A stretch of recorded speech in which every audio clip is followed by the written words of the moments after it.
Hey, everybody. Welcome to Light Reading and Reflection of the Weight of Becoming, Book 1, Chapter 1's The Mask We Wear. For those of you who don't yet know me, I'm Venus Hernandez. I'm an HR leader, author, city girl turned farmer, former military member, woman of color. From the South Bronx to Philly, yes, that does mean I rock the Yankees fitted while cheering for the Sixers. If you know, you know. I'm a mother, grandmother, sister, wife, favorite auntie. Don't get jealous now. Best friend. Ragnar friend, debatable. A colleague, patient, caregiver, survivor, hip-hop lover, professional, sometimes a little hood-witted, and that list goes on and on. I'm a simple person with a lot of complexity, and I'm willing to bet that most of you are like me. You held a lot of different titles and worn a lot of different hats throughout your life and career. It's pretty common. But for some of us, in addition to all those titles and hats, are the mask. See, we learned early on how to wear the mask.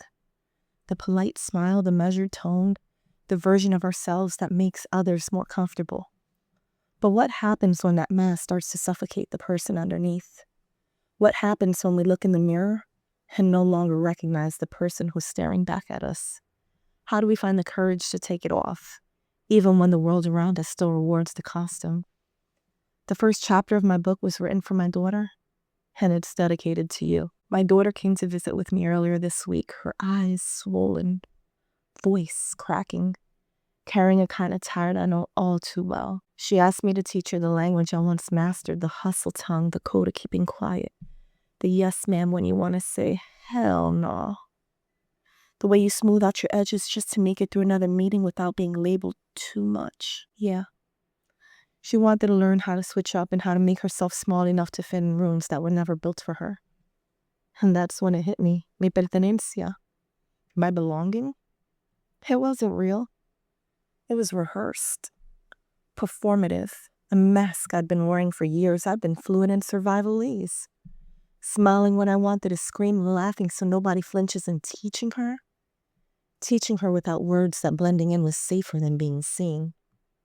So this is my letter to her. And if you are her and she is you, then my dear, this letter is for you too, because the world doesn't need another version of me wearing somebody else's ease like armor. It needs her. You. Raw, radiant, studying your truth, unmasked, unmuted, and unapologetically you. So my dearest, sweet Ariel, mi querida hija. When people talk about code switching, mama, they often reduce it to the idea of adjusting tone, word choice, or speech patterns.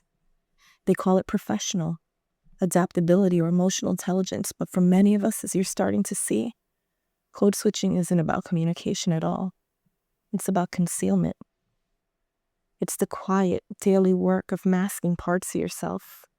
The way you speak, the way you dress, the way you express joy, anger, humor, all to exist in spaces that whisper, you can be here, but not like that. Splatting your accent so you won't be othered. And straightening those curls because professional still somehow means you're eccentric. It's laughing politely when someone makes a joke that lands just shy of offensive because speaking up would label you difficult. It's curating yourself for 8+ hours a day just to survive environments that never truly made room for you. It's not communication. That's endurance. Code switching in these spaces isn't a skill. It's a form of self-preservation born from systems that equate conformity with competence. It's the quiet exhaustion that comes from calculating every move, every word, every expression, knowing that one slip could shift how you're perceived. And that kind of daily masking takes a toll. It drains creativity, dulls authenticity, and steals psychological safety because beneath the polished veneer of fitting in, there's a silent ache.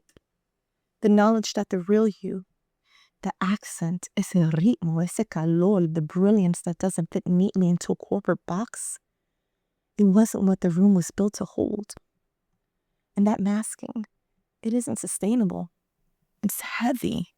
It's isolating, and it teaches you over time to question your own brilliance. The world doesn't need a quieter, more polished, more palatable version of you. It needs a full, unapologetic, extraordinary version, you know? The one you keep editing down to make others more comfortable. So this is your reminder, my love, don't just dare to show up. Dare to show up as you. the awesome, complex, beautifully authentic you. Because every time we choose authenticity over acceptance, we give others permission to do the same. No tienes que cambiar para ser, ya tú eres tal y como estás. You don't need to become. You already are. And for those listening, let this be your reminder, you are allowed to exhale. You are allowed to take that mask off, and at first, you may not be comfortable doing it everywhere and with everyone. It's okay. Healing takes time. You can start here, in this space, and this week's affirmation is simple but powerful. I show up as my full self knowing that I am enough. Yeah, let's say it one more time. I show up as my full self knowing that I am enough.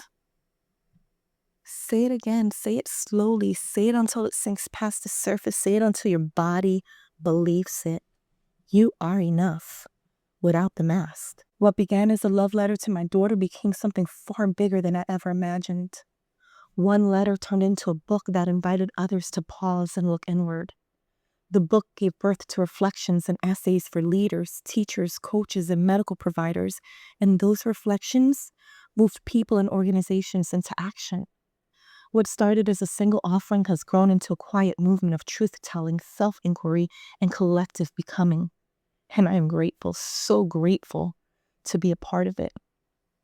If you want to explore more stories and reflections, you can find the book on Amazon. You can join me on Substack or find other ways to connect by visiting me online at venushernandez.com. Thank you for listening, for showing up, and for choosing to sit with these stories. I hope you'll join me again next week as we continue this journey of becoming together.